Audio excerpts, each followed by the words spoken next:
Is that like the Doppler effect? Is it the butterfly effect? It's just like I had a conversation. Is it the Mandela effect? And now we have to talk about this.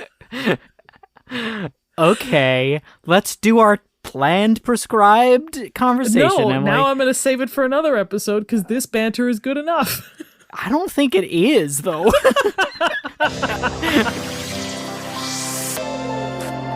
Welcome to Butter No Parsnips. Every week on Butter No Parsnips, your hosts Kyle Imperatore and Emily Moyers take you on an adventure through the weird, wacky, wonderful, and sometimes even wicked world of one wayside word. Strange characters, delightful bits, and general joyousness abound. Join them as they test each other's etymological expertise.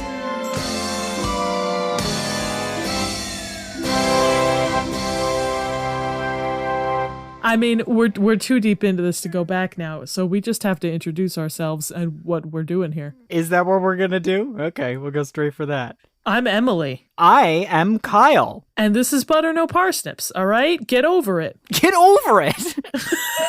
We're gonna do it! It's gonna happen! You can't stop it! That's right.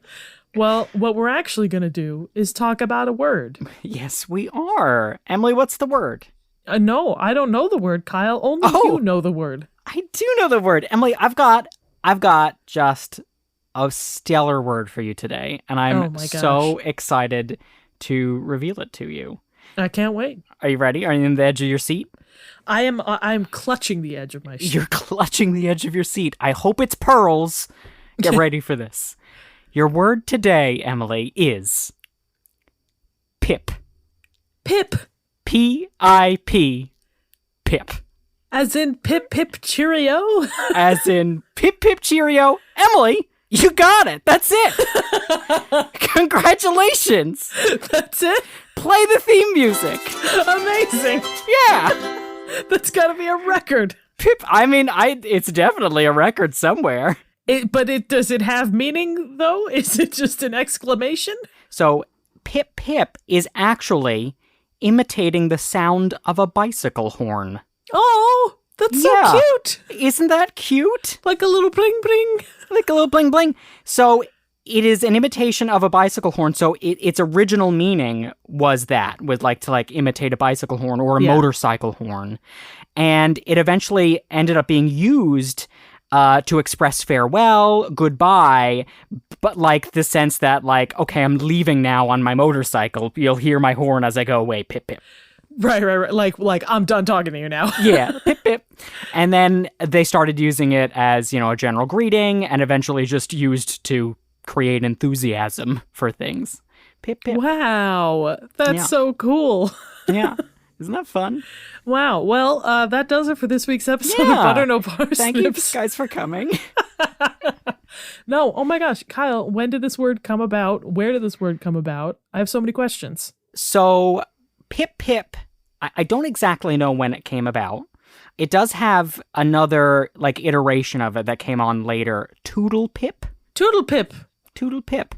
And that means to say goodbye, but making fun of upper class speakers who say pip pip. Oh, That's interesting. Toodle pip. So Emily, congratulations. You got the word. Yeah, I mean, I hope I didn't take the wind out of you. I'm sorry. No, you didn't. Listen, it's all good. I'm so proud of you. I actually have another word for you today. Oh my God, you were prepared. Mm-hmm. I unlocked level 2. Yeah, yeah. Emily, your second word today is... Yeah. Pip. P-I-P. Pip. So this one not as in pip pip cheerio? Correct. Okay. All right. Well, now I'm terrified. You built up my confidence with that first one. I did. Yeah, I tried. I mean, when did this word come about? Right after the first pip? Yeah. It's an old word. Let's just say that. Okay. Oh, I don't get any real answers? No. Okay. I mean, what part of is it like another exclamation? Yeah, it's a noun. It's a noun. Mm-hmm. Does it kind of mean the same as pep? Like your energy? No. I don't have anything to go off of other than pip. That's all right, Emily. It's tough to break down a 3-letter word. All right. Okay. So the etymology of pip stems from Middle English, a word piepe, P-I-P-P-E, which comes from the Middle Dutch pip, meaning a disease of poultry, also of people. Oh. Mm-hmm. Now I feel how you felt when I said scrofula. Yeah, yes, yes. Oh, good. I'm glad the shoe is now on the other foot, or the other scrofulous foot. That comes from the West Germanic pipit, and then through Latin pipita, which is an alteration of the Latin word pituita, meaning phlegm or mucus or head cold. Yeah, that is actually also where we get the term for the pituitary gland. Oh. Which is the small organ in the brain. They originally believed that to channel mucus to the nose. Oh, interesting. So what PIP means, Emily, PIP is a disorder of a bird marked by formation of a scale or crust on the tongue due to secretion of thick mucus. Oh. Or any of various respiratory diseases in birds, especially infectious coryza. It's a bird disease. It's the bird's got pip. The bird's got the pip. Oh, correct. Okay. Yes. I like the first meaning better. Okay, that's fair. No, that's crazy that a word for a bird disease has that much detail in the etymology. I have a note here. The connection to bird disease, it goes back to at least as early as around 1420. I found a Middle English translation of an agricultural work. It's called De Re Rustica, and it's by Rutilius Taurus Aemilianus Palladius. Oh my God, Kyle, I'm swooning with this Latin. Good. Thank you so much. He describes the malady thus wise, and I'm not going to read it in my Middle English accent. I'm just gonna, I'm gonna modern Englishify it. He says, "Other while an hen wool had a pip, a white pillet that wooled the tongue and round." Ugh. Thank you very much, Rutilius. It's it sounds so flowery, but then when you think about what the words are, it's oh, God. I do like the word other while. Other while, and hen wool had the pip. It's fun stuff. Yeah. So, but this has no connection to pip. Correct. It doesn't have a connection to pip there. Wow. Yeah. Emily, you ready for your third word today? Oh my God, Kyle, I'm going to explode. I knew you were going to do it too. I just had the thought. I was like, there's going to be another one. He's winding down. There's going to be another one. All right, Emily. Cat's out of the bag. Cat's out of the bag. All right, listen.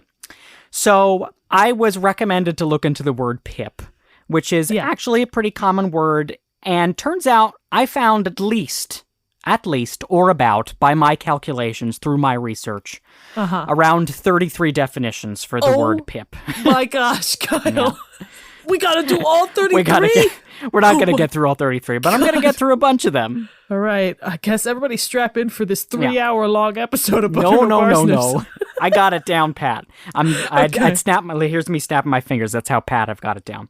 Okay. Okay. So, pip, Emily, can also mean, in this etymology, the scale or crust of the disorder can be pip. That makes sense. And it can also mean, as a verb, to remove the scale from the tongue of the bird, is to pip the bird. To pip, like to seed a watermelon. Yeah. For some reason, the idea of comparing that to taking the crust off of a fowl's beak is really disgusting to me. But yes, sure. Yeah. In around 1460, the word pip also began to apply to humans, often in a humorous way. So we get our fifth definition here. It's applied vaguely to various diseases in human beings. You could say, I have the pip. And as a verb, if you make someone sick, you could affect them with the pip. But that's kind of in a silly way. In a silly way, and I've got a great example for it. It's just so good. Glad. The example comes from probably the funniest Middle English one-liner in all of existence. Oh, I'm strapped in. Yeah, you gotta be. You better bowl me over with this one, Kyle. Listen, you made a bold claim just there. You're gonna be pipped after we're done with this. Okay. So it comes from the Croxton play of the Sacrament, which is the only surviving English host miracle play. Which crazy. Those were mystery plays that focused on biblical stories, the only one in existence. In it, Kyle, a servant, bemoans thusly, I have a master, I would he had ye pip. Yes! Was I supposed to laugh? Yeah, he's like, I have a master. God, I wish he was dead. I wish he was sick. I wish he was sick with the pip. Yeah. I would he had ye pip. Keep him coming. I thought it was hilarious. We're gonna cut all this out, canned laughter, and I'm gonna go, what's the deal with airline food? Am I right? So that's what, 6 definitions that we're up to? Yeah, if you're counting pip there, yes, we're at 6. You ready for 7 and 8? Yeah. So around the 1890s, we got 2 more definitions. It can mean seriously ill humor or poor health. So it's where we get the phrase to have the pip means to be depressed or unwell. Oh. So if I'm, under the weather, you can say I've got the pip. Okay. Or it can also be a feeling of irritation or annoyance. So we get the phrase to give someone the pip means to annoy someone. Oh. Yeah. Okay. Like to irk somebody. Yeah, like Urkel probably gave a lot of people the pip. Okay. Now I wonder if that's where we get irk from, is from Urkel. I mean, maybe. Who knows? Yeah, who knows? You've shaken everything I thought was secure. That was my plan. First you give me a word that is every part of speech, and now you give me a word that means everything. Yes. It means literally everything. Oh my gosh. Are there more? There's, oh my God, so much more. So from this, we get a phrase like a chicken with the pip. We've come full circle. And so like a chicken with a pip means, someone's in a weakened or sickly manner, in low spirits. Right, because they have sludge on their tongue. Yes, they've got a sludgy tongue. That is the medical definition of pip, is just sludgy tongue. Sludgy tongue. Yeah. The worst. Sludgy tongue. So it looks like you got the pip. Sorry guys, I can't come into work today. I've got sludgy tongue. Oh no. Oh, Hope it's not contagious. Yeah. So one of the earliest appearances of that phrase was in the turn-of-the-century novel Gliks. What, the phrase sludgy tongue? Or sludgy tongue, yes. It was actually probably something about there being rat poison in the meat industry, but no. No, but the chicken one. Yes. Like a chicken with the pip. Yeah. It was a romantic comedy novel called Bliks by the progressive-era American journalist Frank Norris. Oh. Is that Blix with an X or with a CKS? Blix. Blix. Yes. The line is, then Condi promptly got the hiccups from drinking his tea too fast and fretted up and down the room like a chicken with a pip till Travis grew faint and weak with laughter. That's pretty funny. It's like with a chicken without a head, but better. Yes, but better because it's not as grotesque. It's less grotesque morbid, maybe way. more grotesque. Yeah. Yeah. I've got a great non sequitur that I want to touch on. See if we can get through it. Excellent. So when I read this, I said, "WTF is Blix?" Yeah, absolutely. Why is I'm this having novel the same called? thoughts. Yeah. Why? It turns out it's the nickname of the story's protagonist. Her name is Travis Bessemer. How did she get this nickname, you might ask, Emily? I don't even have a joke to guess. Like, what could Blix even mean that would be a nickname? Exactly. So, or, I mean, is it just one of those, like, crazy English nicknames? Like Penelope goes to Bunty or, I wish that was the case. Are you ready for this, Emily? I'm ready. So, in the book, Travis, the main character, she begins to fall in love with Condi, her friend, at the Chinese restaurant the night that we just described above when he's drinking his tea. So she explains to him, oh, well, it wouldn't work out between us anyway, And Condi, as she's explaining, Condi interrupts her and says, Blix, he murmured, staring at her vaguely. Blix, you look that way. I don't know, look kind of Blix. Don't you feel sort of Blix? He inquired anxiously. What? Blix, she says. He smote the table with his palm. Capital, he cried. Sounds bully and snappy and crisp and bright and sort of sudden. Sounds, don't you know, this way. And he snapped his fingers like I did before. Don't you see what I mean? Blix, that's who you are. You've always been Blix, and I've just found it out. Blix, he added, listening to the sound of the name. Blix, Blix, yes, that's your name. Blix, she repeated. But why Blix? Why not? I don't know why not. Well then, he declared, as though that settled the question. They made ready to go as it was growing late. And then that's chapter 4, Emily. For the next 10 chapters, she's just called Blix. Oh my God. That's it. That's how it's introduced. I mean, honestly, he argued his point. I'm going to call you Blix from now on. Call me Blix because I'm snappy. I mean, he is acting like a chicken with the pip. Like a chicken with the pip. That Condi. So there's just a handful more like that have to do with that etymology. We can just brush through those. So another etymology here is it's based on that, but it's imitative in nature, much like pip was. Mm-hmm. Pip can also be a synonym for peep, as in the noise that a chick makes. Right, like not a pip. Yes, exactly. From that, we also get the name of the bird, the pipit. Oh. Which is any bird of the genus Anthus, and they're sometimes called titlings or titics or cheepers or just peeps. Just peeps. Is that where the marshmallow comes from?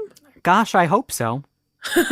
We also get the adjective pipiant, which means piping or chirping like a chicken or a young bird. Pipiant. Oh, that's a fantastic word to Isn't keep that in so your good? pocket. That's a good one to whip out at parties. Yes, it absolutely is. Pipiant. Pipiant. There's some quotes here. I won't preface them, but one of them is great. It's from a sermon in 1615. There you shall hear hypocrites, a pipiant brood, cackling their own ripeness when they are scarce out of their shells. I love that. Hypocrites. That's really good. He's describing hell, by the way, in that. Oh, yeah. Sure. And there are two other definitions from there. So pip can also mean to break through the shell of an egg. Oh. To pip through. That's so cute. And through that, we get to give birth for humans. So you could say a woman who has given birth, she's pipped. Has pipped. Oh, that one's less cute, but sure. But cuter than other ways that you could say. Yeah. So the other big important etymology here is pip is also short for pippin, the apple. Have you ever heard of pippin? There's an apple? Yeah, there's a species of apple that's called the pippin. Oh, I had never heard of this. Yeah. So pippin as a word can mean seed, or it can mean a type of apple. And it comes from pipine, meaning seed of a fleshy fruit from the early 14th century. Oh. And that comes from the Old French pépin from the 13th century. Pépin. Pépin. I have, now that I think about it, heard of people referring to seeds as pips. I feel like that's like a British thing. It is. Yeah, so pip can also mean seed in this context. Yeah. I have here a small seed of any kind, especially one of a several seeded fleshy fruit, such as an apple, orange, or peach. Or peach. Interesting. Because those seeds are not the same.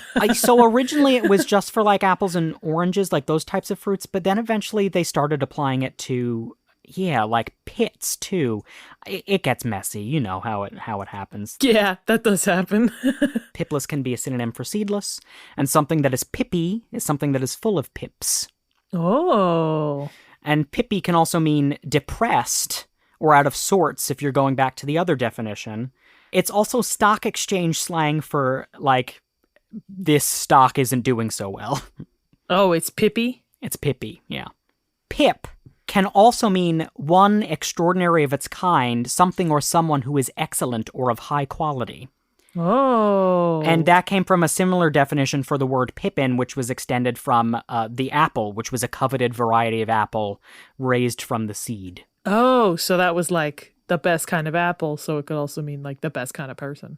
Yes, exactly. It's just so many different things. So many different things. So many different branches, all those ones that were interrelated, but then these are just completely different. That's crazy. Yeah. But I guess it's a little word, so that makes sense. I was going to say it's a little itty bitty word, but it's got, oh God, what's that? What's that quote? It's got a whole lot of spunk. No, there's a quote from that movie. Oh, it's the genie, but it's backwards. Oh, yes. Yeah. Big tremendous power. Itty bitty living space. Yeah. Yeah. phenomenal cosmic definitions, itty bitty word. Yes, exactly. So pip was also used in the RAF radio telephony spelling alphabet. Which was the list of words representing the alphabet in the British Royal Air Force. Like the NATO phonetic alphabet. Exactly. RAF, yeah. It was eventually adopted into the NATO phonetic alphabet, the British Army Royal Navy alphabet, or vice versa. The British Army and Royal Navy adopted the NATO phonetic alphabet later in the 1956, yeah. And those alphabets are something we call signalese. Signalese, which is a great word. So pip represented P in that alphabet. That would make sense. It was later replaced by Peter in 1943. And then the NATO one is Papa. Is Papa. Good job, Emily. I also came across, while I was looking up phonetic alphabets here, they mentioned another alphabet that was supposedly used to disguise secretive communications. They called it the Cockney alphabet. But when I looked it up, it was just like a comedy routine by a duo called Clapham and Dwyer. Clapham and Dwyer. Clapham and Dwyer. They recorded it in 1936. They called it a surrealist alphabet. And some of the ones they included are thusly. I figured you'd enjoy these. Yeah. They have A for horses, F for vescence. Effervescence. Yeah. M for sis. Emphasis. S for you. Uh-huh. T for two, of course. Of course. V for La France. Before friends. X for breakfast. Yeah. And Y for God's sake. That's like a bit in the closing credits of Car Talk. Yeah. Supposedly, the Defer became a common dog name for retiring English military personnel after the World War. And then similarly, Seifer became a common cat name for Australian servicemen returning from England after the Second World War. Oh, as in D for dog, C for cat. Yeah. There's a couple of other war terms here for pip, and then we'll be closing up and going to our game. So, pipsqueak. Pipsqueak! Yeah, it's probably imitative of like the noise like a little creature would make. Sure. But it means a contemptuous name for one that is small or insignificant. Yeah. And pipsqueakery is the quality of being small and insignificant. I knew you'd love pipsqueakery. That's Emily. the best word I've ever heard. Pipsqueakery. Pipsqueakery. I love words where when it goes to a different part of speech, the emphasis in the word changes. Pipsqueakery. Yes, So, no, absolutely. Yeah, that's my favorite thing. There's something fun about that. Pipsqueakery. Wow, I'm going to be saying that all week. Yeah, pipsqueakery. I'm going to be saying that all squeak. Emily, you you. just got so many prizes this episode. Play that round of applause again, please. It's back. Get it. From the war, we also get the phrase "until the pips squeak," which means until the maximum amount has been extracted, as in to use force or pressure to exploit someone for all they have to give. Oh. So it's attributed to the British politician Sir Eric Campbell Geddes, who, whilst running for re-election to Parliament in 1918, remarked, "The Germans, if this government is returned, are going to pay every penny. They're going to be squeezed as a lemon is squeezed, until the pips squeak. My only doubt is not whether we can squeeze hard enough, but whether there is enough juice." So that he's referring to pips like lemon seeds. Like lemons, yeah. That's so funny. There's We're like a gonna double squeeze meaning the lemon here. until the pips squeak. Yeah, isn't that great? That's fantastic. Yeah. Wow, Kyle, I love everything about this word. Pipsqueak is also the slang expression for a small German shell, quote from the Dictionary of Military Terms in 1918, which makes both a pip and a squeak when it comes over the trenches. Oh.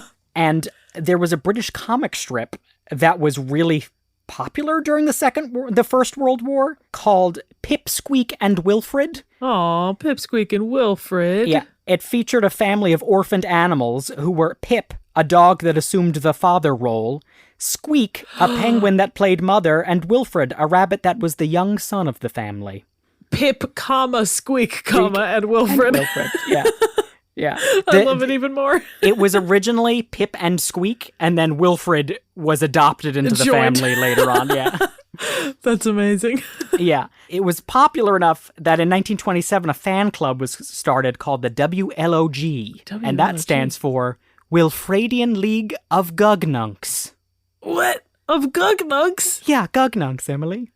I guess there's no need to address that any Yeah, further. We all why- know what that means. Why explain what well, we've all read Pip, Squeak, and Wilfred, so... Yeah, we're well familiar with the lore. For those who haven't, though, Yeah. a Gugnunk clearly is a combination of the only two words the character Wilfred could say, which were Gug and Nunk. So, So funny. there you go. Wow. Emily, that's Pip. I mean, incredible. One little word that packs a lot of punch. Yeah, You I know? hope we've jammed so much Pip in here that we're all pipped out. Everybody's pipped about it. We're going to play a game now.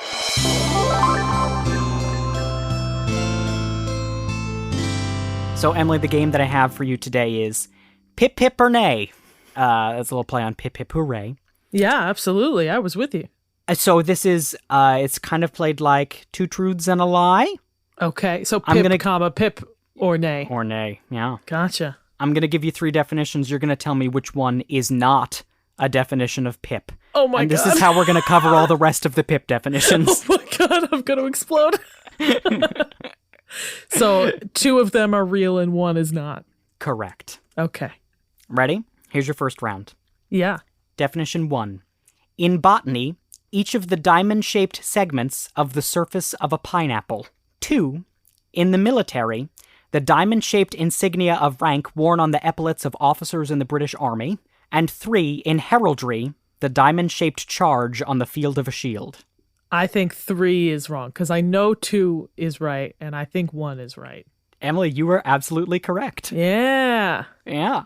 I had no idea that there was a word for the pineapple diamonds. Yeah, I didn't know that either, but it sounded right when you said it. Yeah.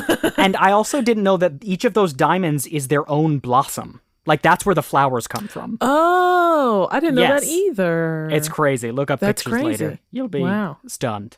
Yeah. That third definition, in heraldry, the diamond-shaped charge on the field of a shield, that's called a lozenge. And lozenge is also another word for diamond or rhombus. You know, Kyle, I actually know that because Previously on an episode of Butter No Parsnips, where Kyle wasn't paying attention. apparently what the word lozenge means is just a rhombus. No. Yes! I What? looked it up. It just means a diamond shape, That's insane. which is what shape the trees make when they're in those staggered rows. And now back to Butter No Parsnips. Continuing on. Okay, give me the next one. I'm on a roll. You are on a roll. So, speaking of such, Okay. here's your next. Okay. Ready? 1. The diacritic dot used on the lowercase letters I and J. 2. One of the dots used on dice, dominoes, playing cards, etc. Yeah. Or 3. A step or degree. Again, I know 2 is correct. I'm going to say the first one is wrong, but it's a total guess. You are correct, Emily. The first God. one, so the dots on I's and J's, those are called tittles. That's right. I remembered that a second before you said it. Yeah.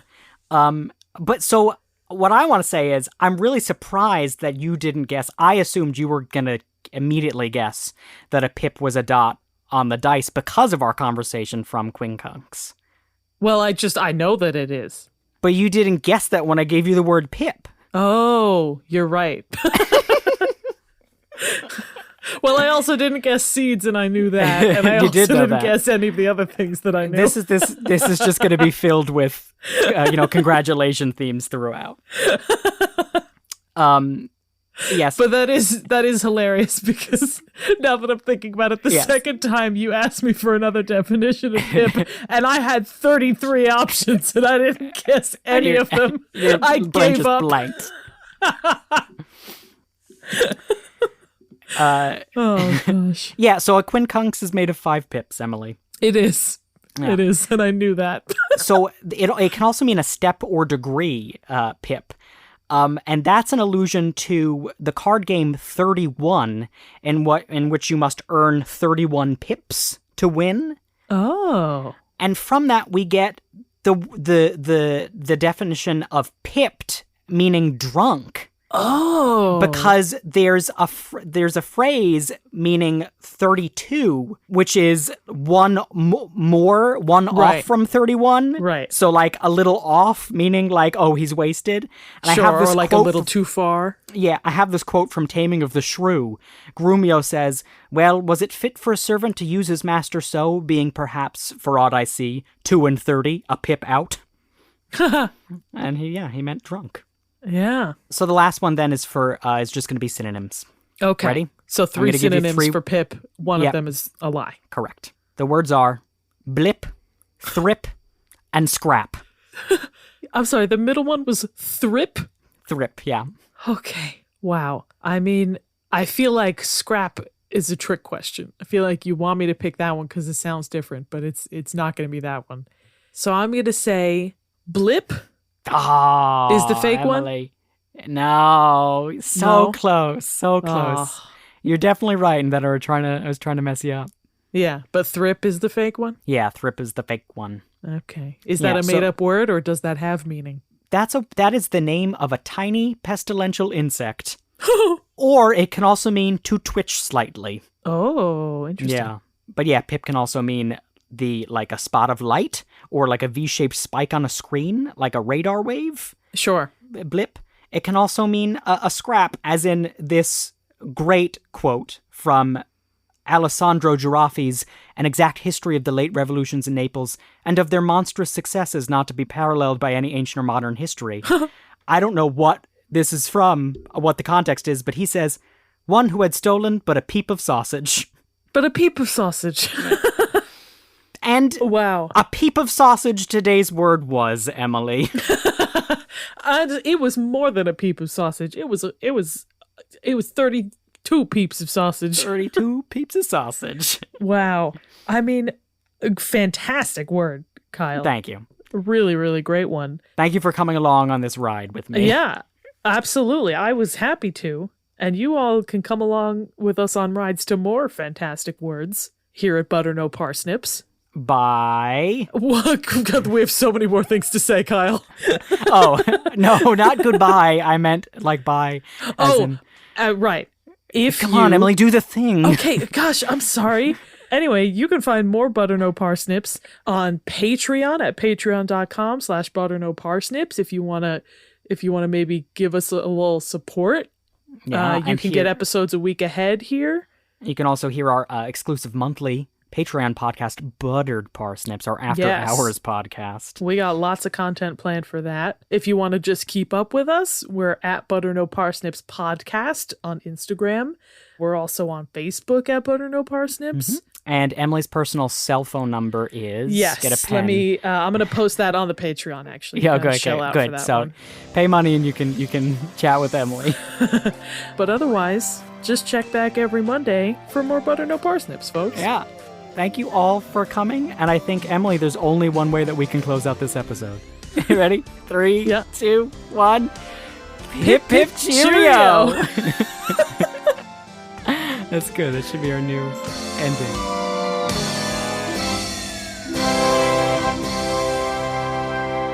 Thank you for listening to Butter No Parsnips. Butter No Parsnips is produced by Seth Gliksman, Emily Moyers, and Kyle Imperatore. The theme music and additional music is by Kyle Imperatore. If you liked listening to this episode, subscribe and give us a good rating and or positive review wherever you heard it. If you really liked listening, consider donating to our Patreon at patreon.com/butternoparsnips. There you can get bonus content you can't get anywhere else, like the monthly Patreon exclusive podcast Buttered Parsnips. Your support means the world to us and encourages us to keep making more. Thanks in advance, and we'll be back next week.